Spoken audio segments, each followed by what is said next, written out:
Ese yatugaye president waffe wacha abalopa mu America asigale ku ground akati nyabo mwe Museveni we yajja okulwana Museveni wali nganga alwana yalwanira wa then n'abasuubuzi abasuubuzi muze ku kitebe naye ate munkuddeko kowa ya katono tono yes munkudde mu kowa ya katono tono ensoko okwebaza Secretary General waffe thank you very much the message was loud and clear Lukwago agitegedde nti tulwanirira Uganda yona n'abakala moja yes achitegedde Kampala siwe buzibu then n'abasuubuzi bannange muzenga mutugamba aho nalebo bali mwezo simanya je babalwanirire simanyi nupe balwanirire bannange teri agenda balwanirire kati nammwe bulijjo tebibakwatako mwegase mu struggle naye kamba yambe ku katono nnyo buli musuubuzi mbadde nkusaba osoko owulirize ka video kano kawe time okamaleyo wokamalirayo ogenda kuba otegedde bulungi wawe tuli ogenda kuba mazo tegeera revolution eno nga answers zona ze munonye ku kitebe mutegere nti ebibuzo mwabuziza bichamu kati namwe mwegase ku struggle revolution mujegaseeko naye mukole kino wammanga ono bamuyita Shakira tusembere mutuweze kubudde bwa muwalabi mbomanye toyine mutima mubise mbere tuwe kubudde bwo awasigane tunyumirwe people power power power power power people power banange nsanyu soko basanga mumpate omutima okugamba obasigalire ddala wali walai njagala omukwano bwesimanga omuweereza obukalo akalulu sikawulira basaba ne banyabo amanya ndina Kato Shakira ndi kansala omukyala ku lukiiko lwa Bukomansimbi disitulikiti nze atwala eggombola y'e Butenga nnyo ngikiikirira si w'abavubuka ndi w'abakyala ntwala eggombola y'e Butenga ndi muwala w'omugenzi Ssaalongo Kalumba nzikiriza buli omu mubuuzizaako nga sinaba kwogera bye ŋŋenda kwogera nga baŋŋambye si mu mutima mubi just beewunya naye ng'oli Kato ogutali musango naye njagala mbabuulire nti be muyita abakulu be mwasindika be bali mu kulya ssente zammwe bazirya mu linnya nti ndi mukulu ndi wa kitiibwa be bali mu kulya ssente zammwe bw'oboneebone ng'oli bw'oti abo be muyita abakulu basaba ne bannyabo nina ensonga emu endeese olwaleero era ye message gye ndi mu kutambuza President Kyagulanyi Ssentamu abatumidde era abaagala nnyo bwe twogera ku President Kyagulanyi abasinga bagamba saabasinga abalaba nga bo babajja mu bizinensi yaabwe nga bafula abantu bakula mu bizinensi bagamba nti ali mu byabufuzi akola ssente njagala mbategeeze musajja mugagga yali muyimbi ng'ayina buli kimu yalibadde tajja mu byabufuzi amwa guli gumu gwa kukyusa ggwanga lino bamaama bataata kati simanyi mbalimbe nti ngenda bakolera nguudo mbalimbe nti ngenda kubaleetera mazzi byonna babibalimbye era babibagambye waliwo abali wano nga yakalonda emirundi ena nga giwera naye nga kye bajja babasuubiza njagala mbawulire ekintu kye batagenda kubagamba munnabyabufuzi kyatagenda kukugamba buno obudde nga tutambula nti bannange naazina obulungi agira n'akola ki agira n'annyuka bwe tujja ne tubagamba nti gavumenti emaze emyaka 4 mu buyinza kewummulemu abalala babikwatemu tuba tetuli mu kuguma tuba tetulina gwe tuvudde basaba ne bannyabo teri kigenda kukyuka teri kigenda kuterera nga tukyali mu gavumenti eno bagenda kujja babafuule nti muli comfortable mu mbeera gye mulimu ng'omwana ogenda ku ssomero n'azannya nga tasomye lunaku lwonna n'asomera mu niigiina nga n'ekitabo kikulema okumugulira kolowooze nti bwoti obulamu bwe bwe bulina okutambula mpaka naye ng'ate ow'omusolo kubanga bannabukomansimbi tumanyikiddwa ng'abantu abakyasinze okulimibwa tajja gamba nti muli bulungi kuba embeera agimanyi gye tuyitamu n'okujja wano tuvudde ku kooti ng'abamu ku bakuumi be be bakwata bonna bonna bamaze emyezi 8 bali mu kooti tebawozesebwanga so kati buli omu waali walabira enjuba n'omwezi ngenda kukozesa obudde butini nnyo engeri gye twabadde na appointment ti bannange ogenda kyakimanyi naye mwana wa muntu so bamaama ne bataata ngenda kubayisamu message yokka gye ngenda okutambuza obudde bwe tulimu bwakulonda kuno gwe mukisa gwe tulina era gwe mukisa gwe tusigazizaamu okwejja mu mbeera eyo gana amakubo twafuuka comfortable nabo twafuuka bakkakkamu nti liina kubanga liri bweriti twafuuka bakkakkamu nti webateekayo kolasi obalaba ngaekisaanidde naye ng'ow'omusolo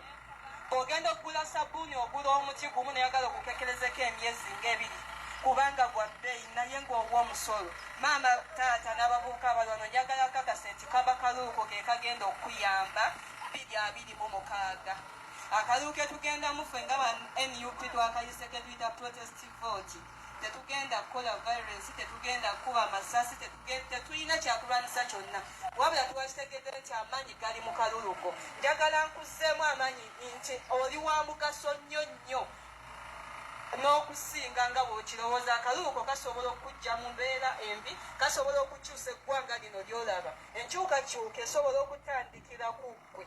So bamaama abali wano ne bataata ngenda kubasaba ku mulundi guno oguddako tetugenda kubirekera Pulezidenti Kyagulanyi Ssentamu. Kati ndowooza ekyo mukitegedde. Teri agenda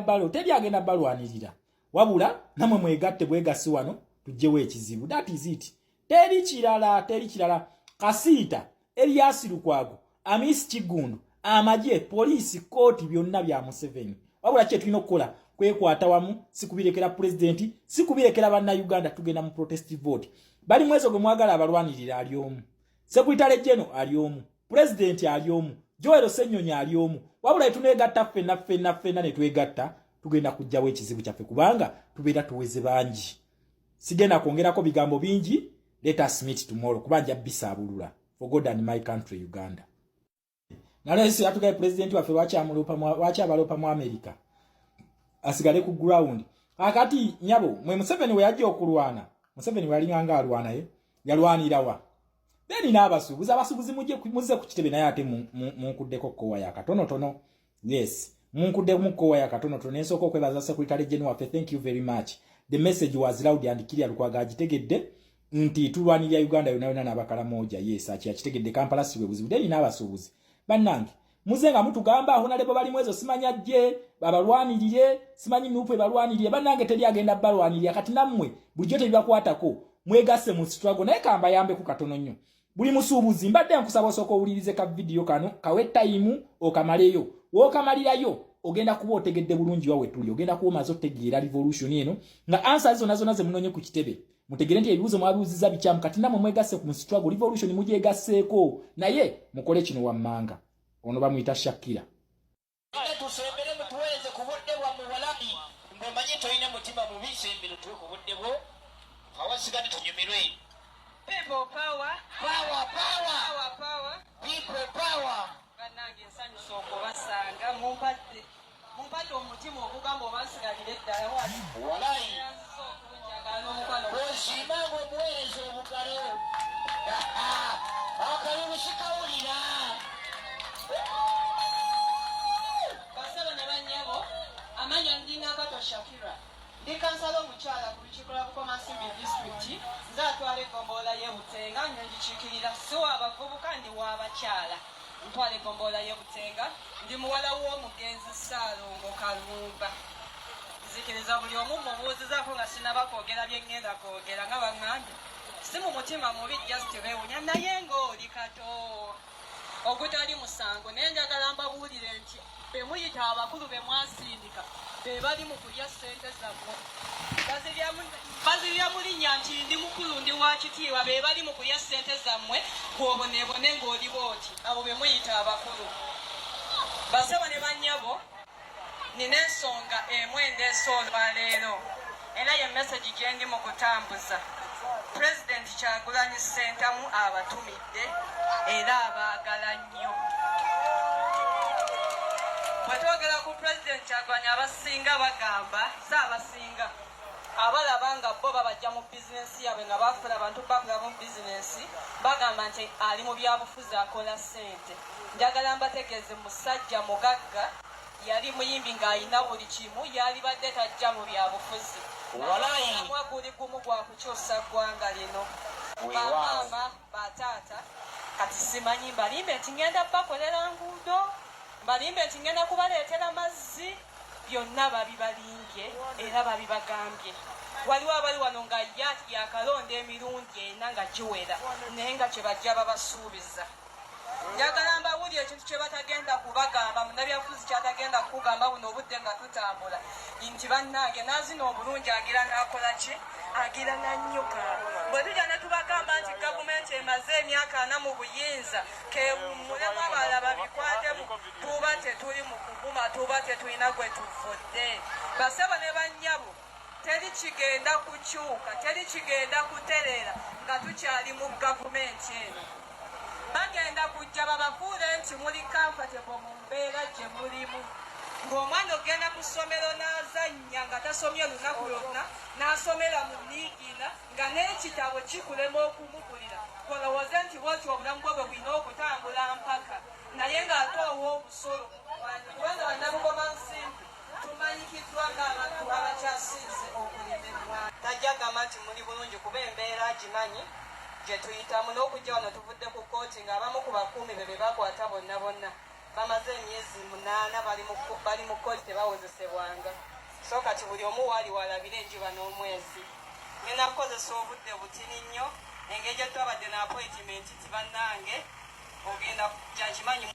naye mwana wa muntu so bamaama ne bataata ngenda kubayisamu meseji yokka gye ngenda okutambuza obudde bwe tulimu bwa kulonda kuno gwe mukisa gwe tulina era gwe mukisa gwe tusigazizaamu okwejja mu mbeera eyo gana amakubo twafuuka comfortable nabo twafuuka bakkakkamu nti liina kubanga liri bweriti twafuuka bakkakkamu nti we bateekayo kolasi obalabanga ekisandidde naye ng'ow'omusolo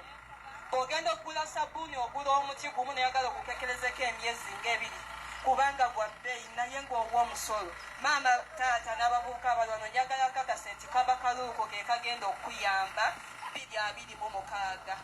akaluuko ketugenda mufe nga ba NUP twakayise ke tuyita protest vote tetugenda kukola violence tetugenda kuba masasi tetulina kyakulwanisa kyonna wabula twakitegedde nti amaanyi gali mu kaluluko njagala nkuzeemu amaanyi nti oli wa mugaso nnyo nnyo n'okusinga nga bw'okirowooza akaluluko kasobola okujja mu mbeera embi kasobola okukyusa eggwanga lino lyolaba enkyukakyuka esobola okutandikira ku ggwe so bamaama abali wano ne bataata ngenda kubasaba ku mulundi guno oguddako tetugenda kubirekera pulezidenti Kyagulanyi Ssentamu. Kati ndowooza ekyo mukitegedde teri agenda balwanirira wabula namwe mwegatte bwegasi wano tujjewo ekizibu that is it. Teri kirala Kasiita Erias Lukwago Amis Kigundu amagye poliisi kooti byonna bya Museveni wabula kye tulina okukola kwekwata wamu sikubirekera pulezidenti sikubirekera bannayuganda tugenda mu protest vote bali mwezo gwe mwagala abalwanirira ali omu Sekretary General ali omu pulezidenti ali omu Joel Ssennyonyi ali omu wabula tunegatta ffenna ne twegatta tugenda kujjawo ekizibu kyaffe kubanga tubeera tuweze bangi sigenda kwongerako bigambo bingi. Let us meet tomorrow kubanja bisabulula for God and my country Uganda. Nalese atugaye president waffe wakyabalopa mu America asigale ku ground akati nyabo mwe Museveni we yajja okulwana Museveni walinganga alwanaye yalwanirawa then n'abasuubuzi muze ku kitebe naye ate munkuddeko kowa ya katono yes munkuddeko kowa ya katono ensoko okwebaza Secretary General waffe thank you very much the message was loud and clear Lukwago agitegedde nti tulwanirira Uganda yona n'abakalamoja yes akitegedde Kampala siwe buzibu then n'abasuubuzi bannange muzenga mutugamba honalebo bali mwezo simanya je babalwanirire simanyi nupe balwanirire bannange teri agenda balwanirira kati nammwe bulijjo tebibakwatako mwegase mu struggle naye kamba yambe ku katono nnyo buli musuubuzi mbadde nkusaba osoko owulirize ka video kano kawe time okamaleyo wokamalirayo ogenda kuba otegedde bulungi wawe tuli ogenda kuba mazo tegeera revolution eno nga answers zonna ze munonye ku kitebe mutegere nti ebibuzo mwabuuziza bikyamu kati namwe mwegase ku struggle revolution mujegaseeko naye mukole kino wammanga ono bamuyita Shakira tusembere mutuweze ku budde bwammwe walabi ng'omanyi tolina mutima mubi sembere tuwe ku budde bwo awasigane tunyumirwe People power. People power. Bannange nsanyusa okubasanga mumpate omutima ogugamba obasigalire eddala wali walayi bw'osiimanga omuweereza obugalo akalulu sikawulira basaba ne bannyabo amanya ndina Kato Shakira ndi kansala omukyala ku lukiiko lwa Bukomansimbi disitulikiti nze atwala egombolola y'e Butenga ngikiikirira si w'abavubuka ndi w'abakyala ntwala egombolola y'e Butenga ndi muwala w'omugenzi Ssaalongo Kalumba nzikiriza buli omu mubuuzizaako nga sinaba kwogera bye ŋŋenda kwogera nga baŋŋambye si mu mutima mubi just beewunya naye ng'oli kato ogutali musango naye njagala mbabuulire nti be muyita abakulu be mwasindika be bali mu kulya ssente zammwe bazirya mu linnya nti ndi mukulu ndi wa kitiibwa be bali mu kulya ssente zammwe bw'oboneebone ng'oli bw'oti abo be muyita abakulu basebo ne bannyabo nina ensonga emu endeese olwaleero era ye mesagi gye ndi mu kutambuza pulezidenti Kyagulanyi Ssentamu abatumidde era abaagala nnyo bwe twogera ku pulezidenti Kyagulanyi abasinga bagamba si abasinga abalaba nga bo babajja mu bizinensi yabwe nga bakola abantu bakula mu bizinensi bagamba nti ali mu byabufuzi akola ssente njagala mbategeeze musajja mugagga yali muyimbi ng'ayina buli kimu yalibadde tajja mu byabufuzi omulamwa guli gumu gwa kukyusa ggwanga lino bamaama bataata kati simanyi mbalimbe nti ngenda bakolera nguudo mbalimbe nti ngenda kubaleetera mazzi byonna babibalimbye era babibagambye waliwo abali wano nga yakalonda emirundi ena nga giwera naye nga kye bajja babasuubiza